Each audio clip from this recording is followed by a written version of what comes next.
Well, good afternoon. Thank you so much for letting me come and read to you The Last Christmas Tree by Stephen Krensky, illustrated by Pascal Campion.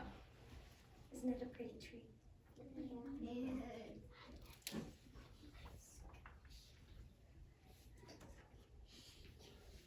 Almost a month before Christmas, the trees arrived for the holiday. On the day before, the lot had been empty.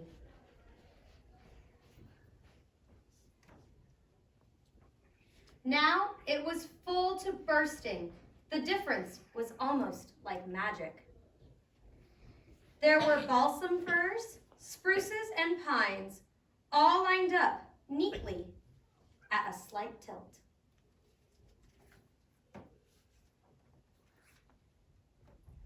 In the middle of one row, wedged between two bushier companions, one particular tree trembled with excitement.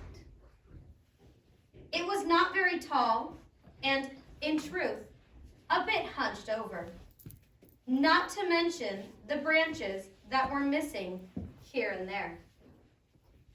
Can we see the tree? Yeah. No. It's this one right here.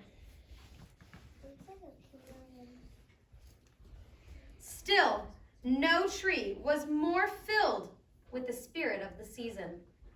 Surely everyone would see that at once. The little tree could hardly wait to get picked. What a moment that would be.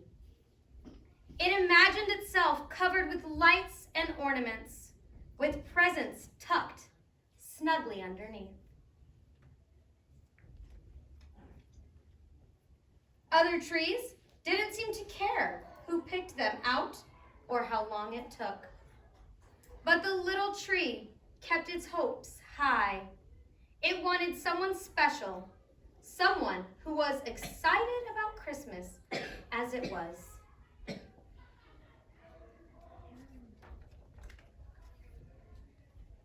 As the days passed, the trees were sold one by one.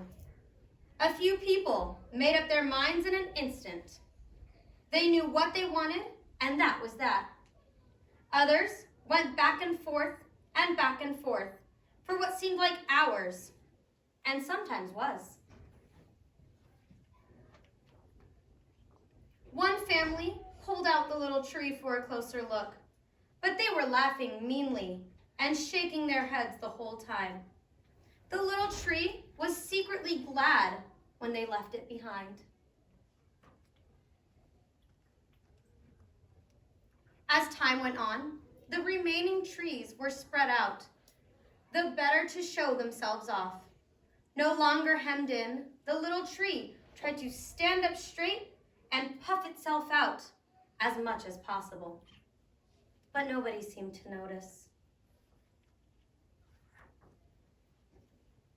The lot got emptier and emptier.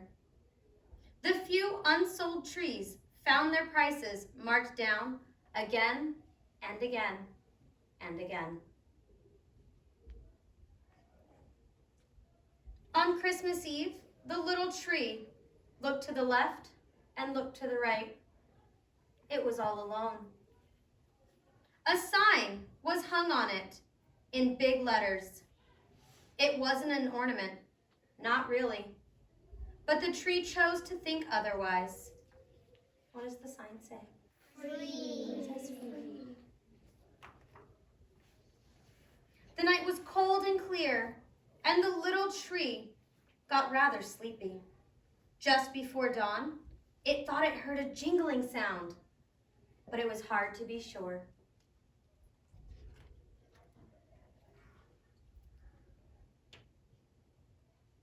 The next thing the tree knew, it was gently picked up and placed in an empty sack.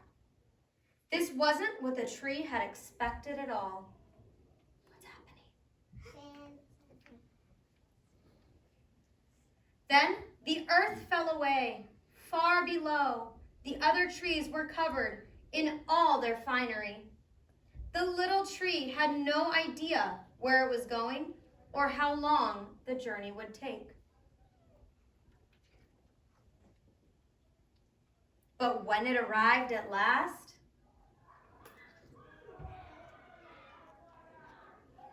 the little tree was finally home. The end. Boys and girls, where's the tree? Yes, where's the tree?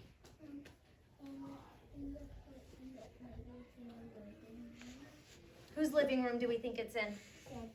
Santa's living room. Do we see all the stockings? Who are the stockings for? All the elves?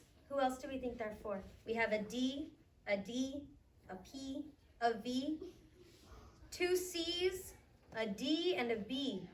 Who do we think they're for? For Santa Claus and the elves and Maybe.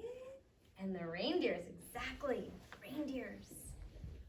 How did you like the story? Good. Good? Absolutely. They did. It was all